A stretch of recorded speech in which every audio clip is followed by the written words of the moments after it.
Cricket ಜಗತ್ತಿನ interesting ಸುದ್ದಿಗಳನ್ನು quick ಆಗಿ ಹೇಳ್ತೇನೆ ಕ್ರಿಕೆಟ್ ರೌಂಡ್ ಅಪ್ ನಲ್ಲಿ. ನಾನು ಶಾಂತ. ನೀವು ಸುದ್ದಿಯಾನದ ಸಬ್ಸ್ಕ್ರೈಬರ್ ಆಗೋದಕ್ಕೆ ಮರಿಬೇಡಿ. ಏಷ್ಯಾ ಕಪ್ನ ಕೊನೆಯ ಸೂಪರ್ 4 ಹಂತದ ಪಂದ್ಯದಲ್ಲಿ ಭಾರತ ತಂಡ ಸೂಪರ್ ಓವರ್ನಲ್ಲಿ ಗೆದ್ದು ಅಜೇಯವಾಗಿ ಫೈನಲ್ ತಲುಪಿದೆ. ಶುಕ್ರವಾರ ನಡೆದ ಶ್ರೀಲಂಕಾ ವಿರುದ್ಧದ ಪಂದ್ಯದಲ್ಲಿ ಮೊದಲು ಬ್ಯಾಟಿಂಗ್ ಮಾಡಿದಂತ ಭಾರತ 202 ರನ್ಗಳನ್ನು ಕಲೆ ಹಾಕಿತ್ತು. ಶ್ರೀಲಂಕಾ ಕೂಡ 202 ರನ್ಗಳನ್ನು ಗಳಿಸಿತ್ತು. ಮ್ಯಾಚ್ ಟೈ ಆಗಿದ್ದು ಸೂಪರ್ ಓವರ್ನಲ್ಲಿ ಶ್ರೀಲಂಕಾ ಕೇವಲ 2 ರನ್ ಗಳಿಸಲಷ್ಟೇ ಸಾಧ್ಯವಾಯಿತು. 3 ರನ್ಗಳ ಗುರಿಯನ್ನ ಬೆನ್ನಟ್ಟಿದಂತ ಭಾರತ ಮೊದಲ ಎಸೆತದಲ್ಲೇ 3 ರನ್ಗಳನ್ನು ಗಳಿಸಿ ಪಂದ್ಯವನ್ನ ಗೆದ್ದಿತು. ಟೀಂ ಇಂಡಿಯಾದ ಸ್ಫೋಟಕ ಓಪನರ್ ಅಭಿಷೇಕ್ ಶರ್ಮಾ ಹ್ಯಾಟ್ರಿಕ್ 50 ಬಾರಿಸಿದ್ದಾರೆ. ಪಾಕಿಸ್ತಾನ, ಬಾಂಗ್ಲಾದೇಶ ಹಾಗೆ ಲಂಕಾ ವಿರುದ್ಧ 50+ ಸ್ಕೋರ್ ಮಾಡಿದ್ದಾರೆ. ಹಾಗೆ T20 ಏಷ್ಯಾ ಕಪ್ನ ಒಂದೇ ಆವೃತ್ತಿಯಲ್ಲಿ ಅತಿ ಹೆಚ್ಚು ರನ್ ಗಳಿಸಿದ ದಾಖಲೆಯನ್ನು ತಮ್ಮದಾಗಿಸಿಕೊಂಡಿದ್ದಾರೆ. ಕಳೆದ 6 ಪಂದ್ಯಗಳಿಂದ 309 ರನ್ಗಳನ್ನು ಕಲೆ ಹಾಕಿದ್ದಾರೆ. ಈ ಮೂಲಕ 2022ರಲ್ಲಿ 281 ರನ್ ಗಳಿಸಿ ಮೊದಲ ಸ್ಥಾನದಲ್ಲಿದ್ದ ಮೊಹಮ್ಮದ್ ರಿಜ್ವಾನ್ ಅವರ ದಾಖಲೆಯನ್ನು ಬ್ರೇಕ್ ಮಾಡಿದ್ದಾರೆ. ಈ ಸಾಧನೆ T20ಯಲ್ಲಿ ಮಾಡಿದ್ದಾರೆ. ಲಂಕಾ ವಿರುದ್ಧದ ಪಂದ್ಯದ ಬಳಿಕ ಟೀಂ ಇಂಡಿಯಾ ನಾಯಕ ಸೂರ್ಯಕುಮಾರ್ ಯಾದವ್ ಲಂಕಾ ತಂಡದ ಯುವ ಆಲ್ರೌಂಡರ್ ಆಟಗಾರ ದುನೀತ್ ವೆಲ್ಲಾಲಗೆ ಅವರನ್ನ ಭೇಟಿಯಾಗಿದ್ರು. ವೆಲ್ಲಾಲಗೆಯರನ್ನ ಅಪ್ಪಿಕೊಳ್ಳುವ ಮೂಲಕ ಅವರ ತಂದೆ ಸಾವಿಗೆ ಸಾಂತ್ವನ ಹೇಳಿದ್ರು. ಸೆಪ್ಟೆಂಬರ್ 18ರ ರಾತ್ರಿ ಶ್ರೀಲಂಕಾ ಮತ್ತು ಅಫ್ಘಾನಿಸ್ತಾನದ ಪಂದ್ಯದ ವೇಳೆಯೇ ವೆಲ್ಲಾಲಗ ಅವರ ತಂದೆ ಹೃದಯಾಘಾತದಿಂದ ನಿಧನರಾಗಿದ್ರು.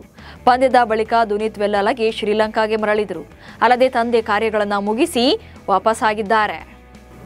ಪಾಕಿಸ್ತಾನ ವಿರುದ್ಧದ ಪಂದ್ಯದಲ್ಲಿ ಅಭಿಷೇಕ್ ಶರ್ಮಾ ಮತ್ತು ಹಾರ್ದಿಕ್ ಪಾಂಡ್ಯ ಆಡ್ತಾರಾ ಅಥವಾ ಇಲ್ವಾ ಎನ್ನುವಂತ ಅನುಮಾನ ಮೂಡಿದೆ. ಯಾಕಂದ್ರೆ ಶ್ರೀಲಂಕಾ ವಿರುದ್ಧದ ಪಂದ್ಯದ ವೇಳೆ ಭಾರತದ ಆಲ್ರೌಂಡರ್ ಹಾರ್ದಿಕ್ ಪಾಂಡ್ಯ ಮತ್ತು ಬ್ಯಾಟ್ಸ್ಮನ್ ಅಭಿಷೇಕ್ ಶರ್ಮಾ ಸ್ನಾಯು ಸೆಳೆತದಿಂದಾಗಿ ಮೈದಾನದಿಂದ ಹೊರಗುಳಿದಿದ್ರು. ಮೊದಲ ಓವರ್ನಲ್ಲೇ ವಿಕೆಟ್ ತಂದುಕೊಟ್ಟಂತ ಪಾಂಡ್ಯ ಆ ಬಳಿಕ ಫೀಲ್ಡ್ಗಿಳಿದಿರಲಿಲ್ಲ.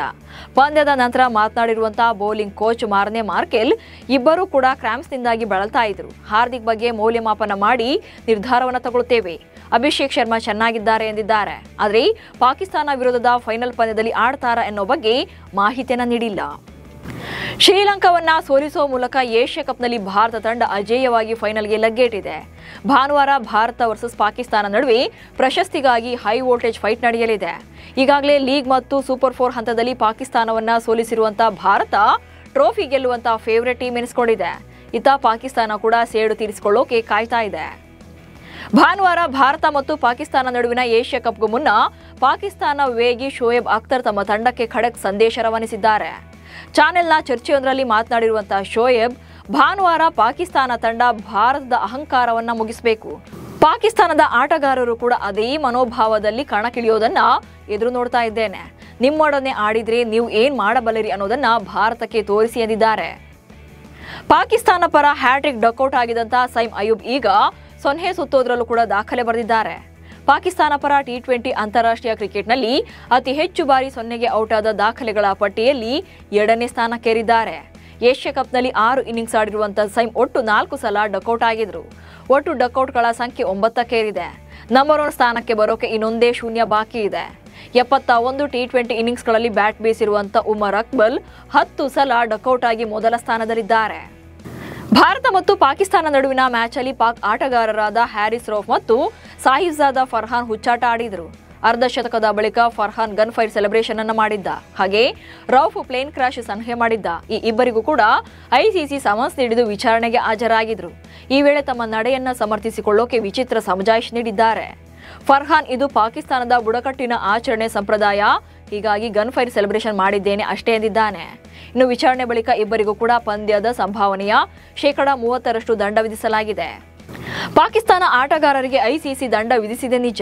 ಆದರೆ ಪ್ಲೇನ್ ಕ್ರಾಶ್ ಸಿಂಬಲ್ ತೋರಿಸಿದ್ದ ಹ್ಯಾರಿಸ್ ರೌಫ್ಗೆ ವಿಧಿಸಿರೋ ದಂಡವನ್ನ PCB ಅಧ್ಯಕ್ಷ ಮೊಯ್ಸಿನ್ ನಖ್ವಿಯೇ ವೈಯಕ್ತಿಕವಾಗಿ ತಾನೇ ನೀಡುವುದಾಗಿ ಹೇಳಿದ್ದಾನೆ. ಹ್ಯಾರಿಸ್ ರೌಫ್ ಒಂದು T20 ಪಂದ್ಯಕ್ಕೆ 4,18,584 ಪಾಕಿಸ್ತಾನ ರೂಪಾಯಿಗಳನ್ನು ಪಡಿತಾನೆ. ಪಂದ್ಯ ಶುಲ್ಕದ 30% ಅಂದ್ರೆ 1,25,575 PKR ಆಗುತ್ತೆ. ಇಂಡಿಯನ್ ಕರೆನ್ಸಿ ಪ್ರಕಾರ 39,000 ಅಷ್ಟೇ. ಈ ದಂಡವನ್ನ ಪಾವತಿ ಮಾಡೋಕೆ ಮೊಯ್ಸಿನ್ ನಖ್ವಿ ಹ್ಯಾರಿಸ್ ರೌಫ್ ಪರವಾಗಿ ವೈಯಕ್ತಿಕವಾಗಿ 39,000 ನೀಡುವುದಾಗಿ ಹೇಳಿದ್ದಾರೆ. ಭಾರತ ಎ ತಂಡ ಆಸ್ಟ್ರೇಲಿಯಾ ಎ ವಿರುದ್ಧದ ಅನಧಿಕೃತ ಟೆಸ್ಟ್ ಸರಣಿಯನ್ನ 1-0 ಅಂತರದಲ್ಲಿ ಗೆದ್ದಿದೆ.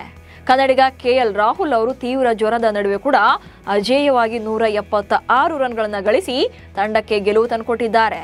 ಇದು ಅವರ 27ನೇ ಪ್ರಥಮ ದರ್ಜೆಯ ಶತಕವಾಗಿದ್ದು ವೆಸ್ಟ್ ಇಂಡೀಸ್ ಸರಣಿಗೂ ಮುನ್ನ ಭಾರತ ತಂಡಕ್ಕೆ ಕಾನ್ಫಿಡೆನ್ಸ್ ಹೆಚ್ಚಿಸಿದೆ. ರಾಹುಲ್ ಹೋರಾಟದ ಇನ್ನಿಂಗ್ಸ್ಗೆ ಕ್ರಿಕೆಟ್ ಅಭಿಮಾನಿಗಳು ಮೆಚ್ಚುಗೆ ವ್ಯಕ್ತಪಡಿಸಿದ್ದಾರೆ. ಇವಿಷ್ಟು ಇವತ್ತಿನ ಕ್ರಿಕೆಟ್ ರೌಂಡಪ್ ಸುದ್ದಿಗಳು. ನಮಸ್ಕಾರ.